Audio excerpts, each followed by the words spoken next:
Алладан коркуп көздөн бир жаш чыгарып коюу бул өтө улуу сооп да.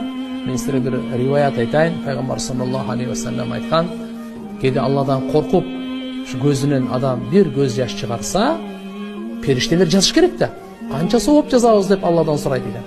Алла Таала айтат экен: "Ай, менен коркуп көз жаш чыгарды деп эле жазып койгула. Бунун сообун силер билбейсиңер. Эртеге кыямат күнү мен жолукканда, бунун сообун мен өзүм беремин" дейт экен. Алымдар айтат, анткени көздүн бир тамчы жашы дозоктун отун өчүргөнгө жетиштүү дейт тургандар. Болбосо дозоктун отунчу мына океандар өчүрө албайт. Мына канча океан бар, канча көл, канча суу бар го, булардын баардыгы деңиздер өчүрө албайт. Өчүрө алмак турсун булар өзү өрттөнөт. Ва аммал бихару фуджират, суджират деп келет го. Мына ошол деңиздер кыямат күнү өрттөнөт. Сууга димкеде өрттөнөт. Каяктан өчүрөт бул? Бирок дозокту өчүрө турган эмне экен? Адамдын көзүнүн жашы экен.